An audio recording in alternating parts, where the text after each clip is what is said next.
Panorama group, जो सोचता है वो करता है।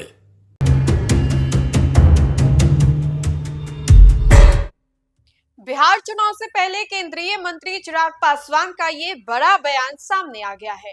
एक और जहां चिराग पासवान महागठबंधन पर निशाना साधते थक नहीं रहे हैं, बार बार चिराग पासवान ये कह रहे हैं कि महागठबंधन आखिर क्यों आपके यानी कि अल्पसंख्यक समुदाय के लोगों को पहले पैदान में लाकर के खड़ा क्यों नहीं कर रही है। बार बार ये चिराग पासवान सवाल खड़े कर रहे हैं और जब यही सवाल चिराग पासवान से पूछ लिया गया कि आपको नहीं लगता है कि आपके पार्टी से जो है एक अच्छा चेहरा आना चाहिए बिहार की राजनीति में चुनाव को लेकर के, तो चिराग की चाहे राज्य की बात करें या देश स्तर की बात करें, बहुत अच्छी पहचान है।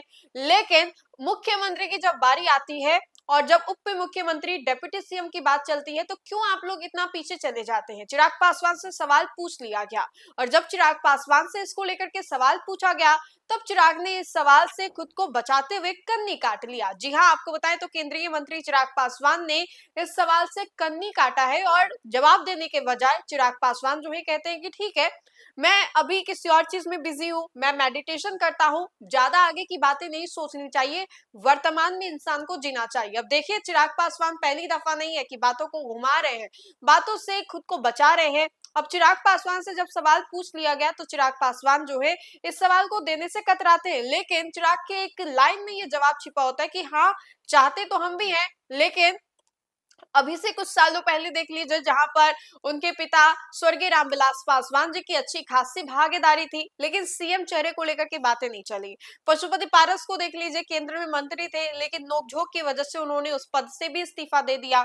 अब चिराग पासवान को लेकर के बातें चलती है। कहा तो चिराग पासवान से ये गया कि आप क्यों नहीं अपने फेस को डिप्टी सीएम के लिए एनडीए में रखते हैं। चिराग ने इन सभी बातों से कन्नी काट लिया। वैसे में चिराग पासवान की बात करें तो चिराग पासवान की पार्टी लोक जनशक्ति पार्टी रामविलास बिहार चुनाव को लेकर के तो अग्रसर है। पिछले दफा चिराग पासवान की जो पार्टी है 2020 के चुनाव में नीतीश कुमार के खिलाफ लड़ी थी, जिसका खामियाजा मुख्यमंत्री नीतीश कुमार को भली भांति भुगतना पड़ा था।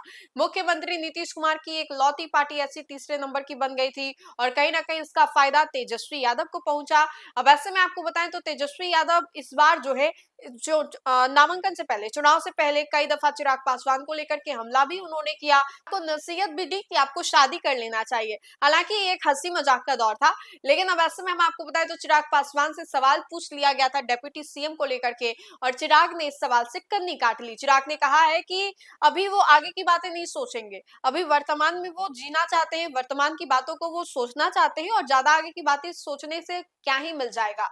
अब ऐसे में चिराग पासवान जो है ये बयान तो दिए हैं, लेकिन चिराग भी चाह रहे हैं कि उनकी अच्छी खासी भागीदारी जो है बिहार सरकार में हो और बिहार चुनाव को लेकर के जो तैयारियां हैं वो चले तो चिराग पासवान की भी भागीदारी उसमें अच्छी खासी हो। तो फिलहाल के लिए इस खबर में इतना ही। खबरों का सिलसिला लगातार जारी रहेगा, देखते रहे न्यूज़ फॉर नेशन।